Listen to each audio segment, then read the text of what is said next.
一個問題咧就係，如果我有香港嘅簽證身份書，我可唔可以申請5年嘅485簽證呢？可以啦，住係申請485簽證嗰日咧，一定要揸住一隻係香港嘅特區護照或者個 BNO， 其他嘅任何護照咧係或者身份證咧係唔可以申請嗰個香港嗰個485。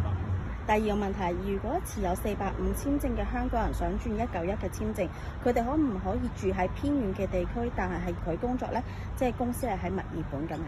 呢個問題有啲複雜，因為係暫時啦，我哋而家用我哋公司嘅嚟講啦，如果你係申請呢個191啦，你一定要係偏遠地區生活、讀書或者工作。咁雖然你係生活喺偏遠地區，如果你係直接幫嘅墨爾本嘅公司做嘢嘅話啦，有可能移民局可以話你唔係偏遠地區做嘢，所以我會建議大家咧，如果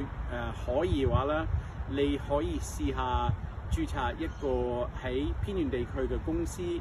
跟住咧用呢個公司嚟做 subcontract 去同嗰個其他州嘅做嘢㗎啦，你就應該會符合啦嗰個偏遠地區做嘢嗰個要求。第三個問題咧就係2032年4月份嘅 Sunset Day 咧係指189簽證啊，定係485簽證咧？嗰個日期咧就係2032年嘅4月1號嗰個日期啦，係只要嗰個189同埋191簽證，所以基本咧你係一定要係2032年嘅4月1號咧之前抵到你嘅189或者191嘅香港 stream。如果香港人喺澳洲完成咗大學，經香港人政策去申請485簽證，係咪留咗喺 Adelaide 做滿3年，但係唔做嘢，係咪一樣都可以攞到 PR 呢？係，因為嗰個申請香港人485跳189或者191嗰個要求咧，係淨係需要生活喺嗰個地方。譬如講191咧，你係要生活喺偏遠地區，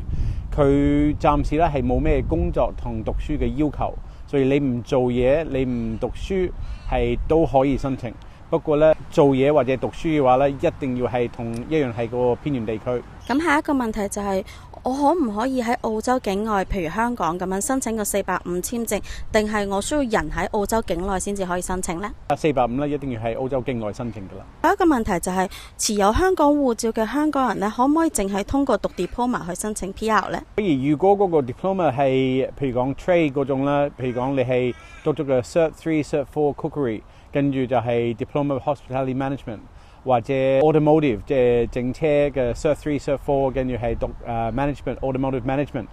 咁都可以，即係總之係2年可以㗎啦。不過咧，你要留意下嗰個你讀個專業咧，一定要就係嗰個移民局個清名單上面，即係個 Occupation List。如果唔係個 Occupation List 嘅話咧，你係當讀 Diploma 就唔得。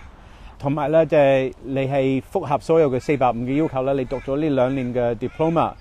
個 occupation 就係個 list 上面啦，你就可以申請個485個 vocational education stream。歡迎關注海逸澳洲移民留學，